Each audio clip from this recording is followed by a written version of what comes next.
नमस्कार दोस्तों, आप लोगों का मेरे चैनल देसी स्मार्ट एकेडमी पे स्वागत करता हूं मैं आप सब लोगों का। तो आज हम लोग फंडामेंटल राइट के बारे में पढ़ेंगे। फंडामेंटल राइट के बारे में पढ़ने से पहले मैं ये आपको बता दूं कि जो लोग मेरे चैनल पे नए हैं कृपया चैनल को लाइक सब्सक्राइब कर लें। तो सब लोग जो हम लोग फंडामेंटल राइट को पढ़ते हैं कि ये फंडामेंटल राइट्स होते हैं जो हमको स्टेट से मिलते हैं। तो आज हम ये समझेंगे कि फंडामेंटल राइट हैं क्या, क्यों ज़रूरी है, अगर ये ना होते तो क्या होता। ये सारी चीज़ों पे आज हम एनालिसिस करेंगे फंडामेंटल राइट का। फंडामेंटल राइट का मतलब होता है हर इंसान जब पैदा होता है तो उसको कुछ चीज़ें होती हैं जो जन्मजाति मिलती हैं। जैसे उसको ज़िंदगी मिलती है, उसको लाइफ मिलती है, उसको प्रॉपर्टी मिलती है। तो जो हमें नेचर से प्राप्त होता है उसको हम नेचुरल राइट बोलते हैं। और कुछ राइट ऐसे होते हैं जहां हम पैदा होते हैं, जिस हम पॉलिटिकल सिस्टम के अंदर पैदा हुए हैं या जिस कंट्री में जो हमारा पॉलिटिकल आइडेंटिटी है, ये जो सिटीजन है हम उस कंट्री के, उस वजह से हमको कुछ अधिकार मिले हुए हैं। वही अधिकार जो है वो हम स्टेट से प्राप्त करते हैं, क्योंकि स्टेट एक पॉलिटिकल एसोसिएशन सभी लोगों की कंसेंट और सहमति से बनाया गया एक, हम कह सकते हैं, इंस्टीट्यूशन है जहां हमने अपनी बिल है जो स्टेट के सामने सरेंडर कर दी है। तो ये स्टेट की ड्यूटी है कि स्टेट हमको प्रोटेक्ट करे ताकि स्टेट मनमानी तरीके से न पेश आए।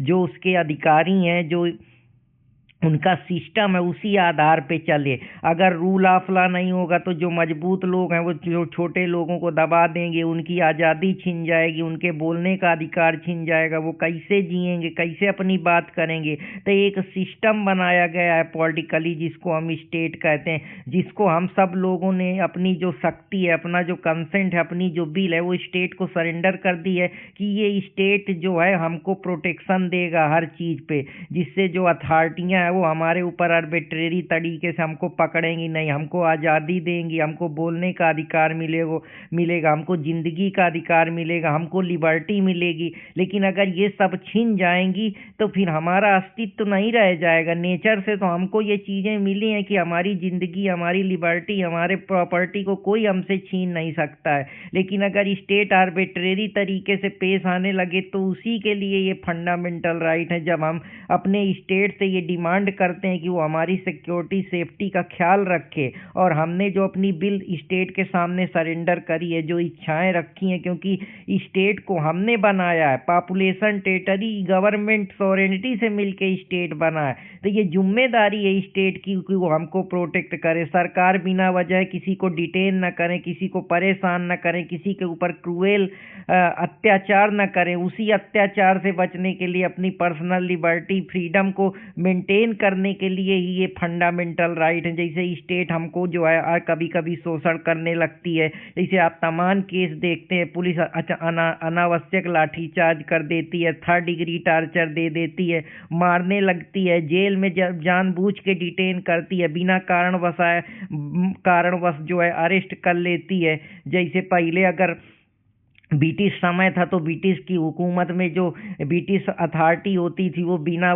वजह जो है आदमियों को धर पकड़ कर लेती थी। जैसे हम रॉलेट एक्ट पढ़ते थे, सेंसरशिप पूरी तरीके से बैन था, तो हमारी लिबर्टी छीनी थी। तो इसी वजह से जब हमारे कॉन्स्टिट्यूशन के लोगों ने ये सारी चीज़ें देखी तो उनको लगा कि नहीं, इंडिविजुअल की आइडेंटिटी है, इंडिविजुअल की इम्पोर्टेंस है, इंडिविजुअल के राइट प्रोटेक्ट करना हमारी जिम्मेदारी है। क्योंकि इंडिविजुअल ने हम पे विश्वास जताया है कि हम जो है उनके राइट्स को प्रोटेक्ट करेंगे, उनके राइट्स को, क्योंकि हमने अपनी बिल जो है, अपनी इच्छाएं जो हैं, जो हमारे जिनको हम भेजते हैं सांसद में इनडायरेक्टली रिप्रेजेंट करते हैं, उनसे हम ये उम्मीद रखते हैं कि वो हमारे लाइट, लिबर्टी और इन सारी चीज़ों को प्रोटेक्ट करें। तो तभी ये जो हमारा कॉन्स्टिट्यूशन है, तो जो हमारे कॉन्स्टिट्यूशन मेकर थे या जो रिनाउंड पर्सनालिटी थी, उन लोगों ने इन चीज़ों को ध्यान करा, क्योंकि हमारे खिलाफ बहुत जातियाँ हुई हैं, बहुत क्रूअलिटी हुई है, बहुत अत्याचार, शोषण, डिस्क्रिमिनेशन हुआ है, जिससे जो समाज में उथल पुथल हो रहा है या इक्वालिटी नहीं मेंटेन हो रही है,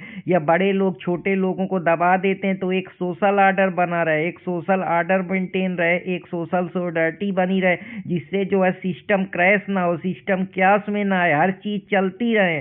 तो यही फंडामेंटल राइट है और यही इसी का पार्ट 3 में जो है हमारे कॉन्स्टिट्यूशन में 12 से 35 में दिया गया है। तो अब आशा करता हूँ कि आप लोगों को फंडामेंटल राइट पसंद आया होगा, जिससे जो हमको कोई आर्बिट्रेरी डिटेन ना करे, हम अपनी ज़िंदगी को जी सकें, अपने हिसाब से अपनी ज़िंदगी का अनुभव ले सकें बिना किसी प्रेशर के, हमको कोई परेशान न करे, हमारी खुद की एक लिबर्टी बनी रहे, डिग्निटीफाई हमको ज़िंदगी जीने का अधिकार मिले। यही फंडामेंटल राइट है कि स्टेट जो है वो हमारी चीज़ों को प्रोटेक्ट करे, स्टेट के सामने हम नीरस ना हो जाएं, दबाव में ना आ जाएं, हम सारे लोग अपनी बात को स्टेट के सामने रख सकें, जिससे इंडिविजुअल का जो एक फ्रीडम है वो बनी रहे, एक लिबर्टी है जो मेंटेन रहे। ये हमको बचाव की तरीके काम करता है, ये शील्ड है ना कि स्वॉर्ड है। तो आशा करता हूँ कि आप लोगों को ये भी पसंद आया होगा, क्योंकि पहले के दौर में क्या थी, सोरेनिटी राजा के पास होती थी। तो राजा क्या करता था, इंग्लैंड में अपने मन से दस्तावेज पास करता था, बिना कंसेंट के उसके कुछ होता नहीं था, मनमानी टैक्स लगाता था, अपने को कानून से ऊपर मानता था। इसीलिए जो है वो फंडामेंटल राइट में जब बिल ऑफ राइट पास हुए या मैग्ना कार्टा इंग्लैंड में पास हुआ, तो उसने कहा कि राजा बड़ा नहीं है, सबसे बड़ा है कानून, कानून के ऊपर कोई नहीं। तो एक नियम बनाया गया, उसी को जो हमें मैग्ना कार्टा बोलते हैं। फिर इसके बाद कॉन्स्टिट्यूशनल जो सुप्रीमेसी है वो पार्लियामेंट को दे दी गई, जो कि कॉन्स्टिट्यूशनल सुप्रीमेसी देने की वजह से जो कंसेंट है लोगों की, उसकी वजह से जो है राजा का पावर कम हो गया, या जो उसकी एक ऑटोनॉमी थी वो कम हो गई, और लोगों ने कॉन्स्टिट्यूशनल जो मोनार्ची है उसको सपोर्ट करना शुरू कर कि अब लॉ के हिसाब से देश चलेगा। नहीं तो जो फंडामेंटल राइट है, सारी चीज़ों को प्रोटेक्शन मिलता ही ना, क्योंकि राजा अपनी मनमानी के हिसाब से चलता। यही काम यूके का बिल ऑफ राइट कहता है कि बिना कंसेंट के कोई भी रिप्रेजेंटेशन नहीं होगा, ना किसी के खिलाफ क्रूअल अत्याचार होगा, ना जो है उनको रिप्रेजेंटेशन करने में रोका जाएगा, और सबसे बड़ी बात उनके ना तो प्रेस की आज़ादी को छीना जाएगा, ना उनकी लिबर्टी को छीना जाएगा, जो उनका अमेंडमेंट है। तो ये सारी चीज़ें, इसे फ्रेंच रिवॉल्यूशन में जो बड़े पादरी लोग होते थे वो छोटे लोगों को जीने ही नहीं देते थे, वो अपना बटर खाते थे और उनको खिलाते थे रोटी, उनसे मनमानी टैक्स चार्ज करते थे, उनको गरीब शरीफ जिंदगी जीते थे, अपना आराम से ऐश में महलों में अफसराएं नचाते थे, जिसकी वजह से बेचारों को शोषण होना पड़ता था, ना कोई राइट थे, ना वो वोटिंग में उनका अधिकार था, ना उनको टैक्स में कोई छूट मिलती थी, सारा दिन रात काम करते थे और मजा ये मारते थे। तो यही सिचुएशन आप लोगों को देखने मिलती है, यही क्लास कॉन्फ्लिक्ट है जो मार्क्सिस्ट वाले अपना अप्रोच लगाते हैं। कार्ल मार्क्स इसके बारे में बताता है, इसी के बारे में थेसिस, एंथेसिस, सिंथेसिस के बारे में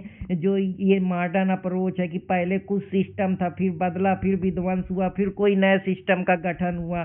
तो ये सारी चीज़ें मैं आपको डिटेल में समझाने का प्रयास कर रहा हूँ। तो यहीं से जो है, ताकि हम अपनी आज़ादी को प्रोटेक्ट कर सकें, तो जो हमारा ग्लोबल रूट है वो Magna carta, French revolution, US bill of right और इंडियन कॉन्स्टिट्यूशन में जो हमारे राइट थे उनको लिमिटेड कर दिया गया था। जलियांवाला बाग में हम अपनी बात नहीं कर सकते थे, सभाएं नहीं बैठा सकते थे, सेंसर लगा दिए गए थे, बिना ट्रायल के हमको अरेस्ट कर लिया जाता था। तो स्टेट हमारी आज़ादी पे छेड़छाड़ करता था, हमको रोकता था।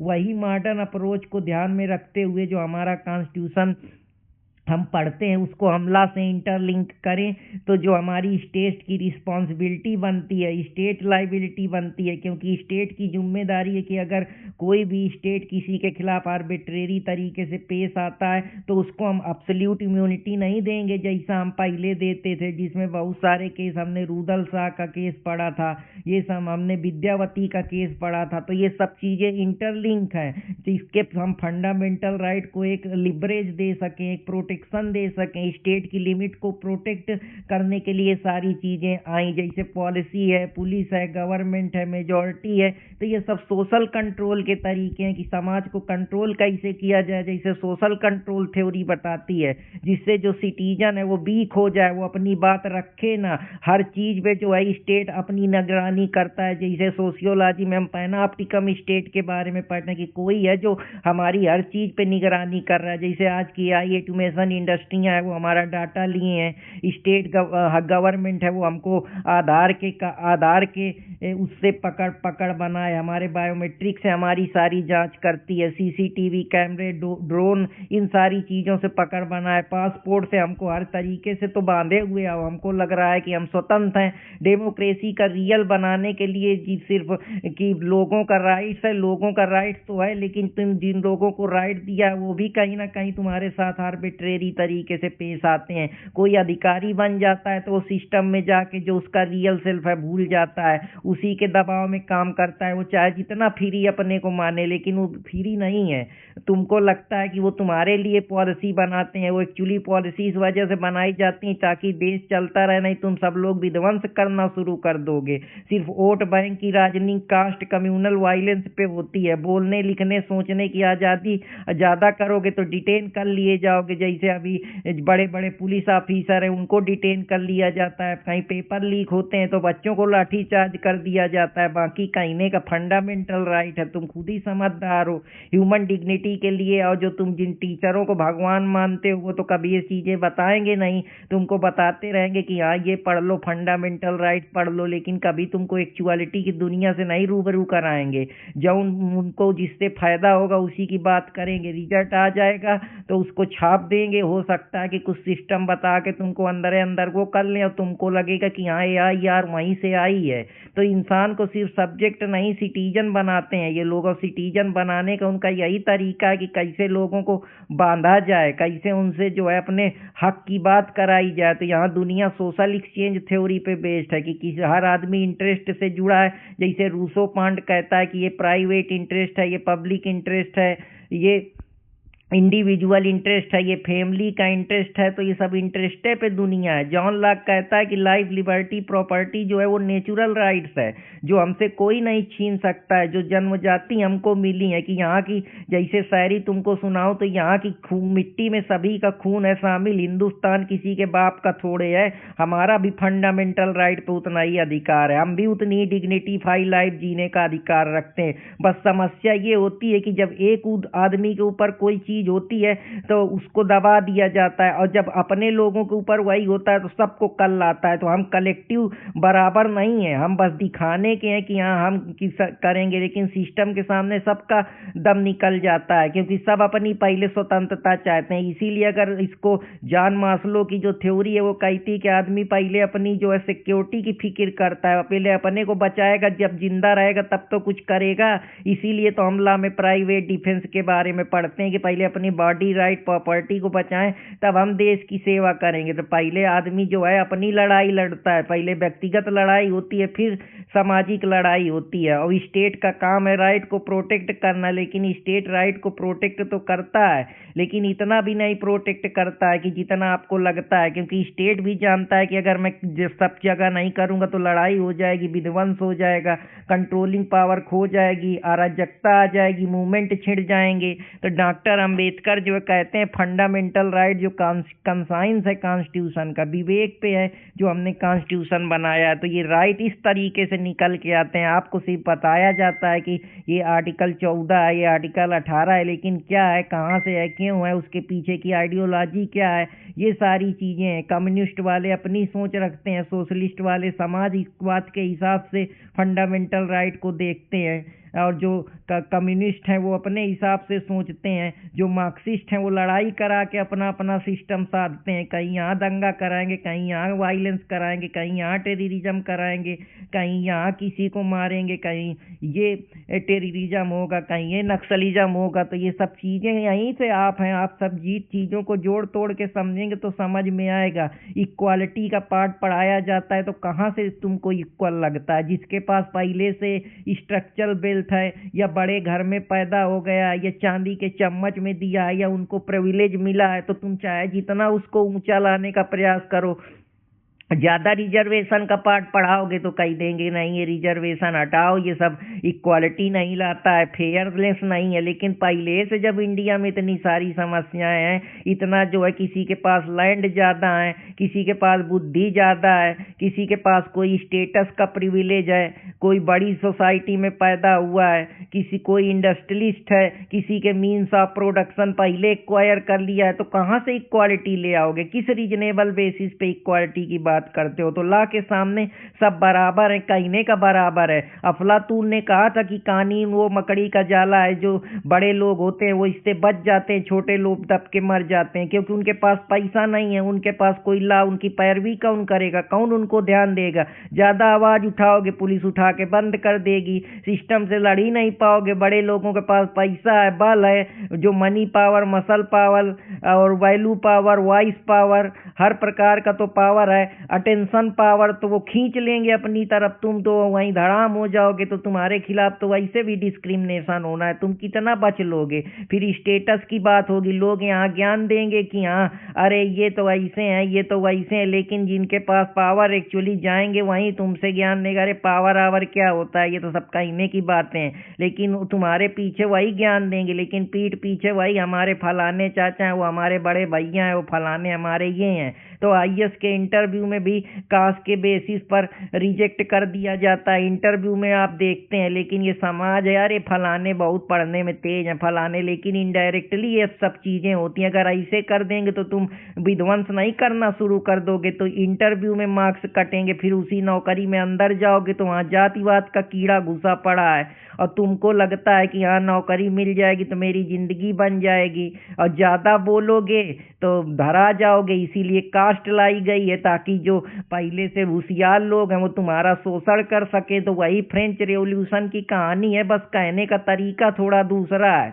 तो ज़्यादा जानकारी के लिए चैनल देसी स्मार्ट एकेडमी अर्पित कुमार इलाहाबादिया से जुड़े रहें। तो फिर आऊँगा कोई नए टॉपिक के साथ, तब तक हंसते रहें, मुस्कुराते रहें, और चैनल देसी स्मार्ट एकेडमी अर्पित कुमार इलाहाबादिया से जुड़े रहें। तो आशा करता हूँ कि आज का आप लोगों को लेक्चर पसंद आया होगा, और पसंद आया हो तो चैनल से जुड़े रहें, और ऐसी ही प्रैक्टिकल थिंकिंग के साथ चीज़ों को देखने का जो आपका नज़रिया है उससे जुड़े रहें, और अपने जीवन को समृद्ध बनाएं, अपने तरीके से सोचें, अपनी आज़ादी से जिएं। किसी को भगवान मानने की ज़रूरत नहीं है, मेहनत करते रहें और धीरे धीरे आप अपना सब जो अस्तित्व है आपका वो मिलेगा। लाइफ अब्सर्ड है, कोई ज़रूरी नहीं आज मैं बोल रहा हूँ कल हो सकता है मेरा गला बैठ जाए, मैं सो जाऊँ, नो वन नो। तो जब तक हो तब तक आराम से मस्त मौला रहो, जियो, खाओ, और बेहतरीन, कोई दिक्कत नहीं है। तो फिर मिलूँगा, तब तक हंसते रहें, मुस्कुराते रहें। ये ज़िंदगी एक अनुभव है, बस इसी अनुभव को लेना है। आज है कल नहीं है, परसों कुछ दूसरा होगा, नरसों कुछ दूसरा होगा। पूरी दुनिया को कभी खुश नहीं कर पाओगे। यहाँ भगवान राम को लोग नहीं छोड़े हैं, कृष्ण भगवान को नहीं बख्शे हैं, इंद्र भगवान को नहीं बख्शे हैं, तो तुम कौन से हो? बस तुम अपने हिसाब से जियो। अगर तुम सोसाइटी की परवाह करोगी तो यही सोसाइटी तुमको उठाएगी, गिराएगी, और तुमको लगेगा कि नहीं यार ये बहुत हैं, हमारे फलाने बहुत खातिरदार हैं। वो खातिरदार नहीं, वो सिर्फ इंटेंशन से जुड़े हैं। जब तक उनको तुमसे इंटरेस्ट मिल रहा है, कुछ मिल रहा है, तभी तक आदमी के रिश्ते हैं, नातेदारी है, सब कुछ है। जहाँ पैसा कौड़ी आदमियों को नहीं मिलता है, या उसके हिसाब से उसके विचार नहीं मिलते हैं, बस वहीं से तानाशाही, वहीं से अपना रवैया शुरू हो जाता है। चाहे वो घर हो, चाहे फैमिली हो, चाहे लोग हो, चाहे रिश्तेदार हो, ये जो भी मानते हो। तो आशा करता हूँ फिर मुलाकात होगी, तब तक हंसते रहें, मुस्कुराते रहें, और चैनल देसी स्मार्ट एकेडमी अर्पित कुमार इलाहाबादिया से जुड़े रहें। जय हिंद दोस्तों, जय भारत।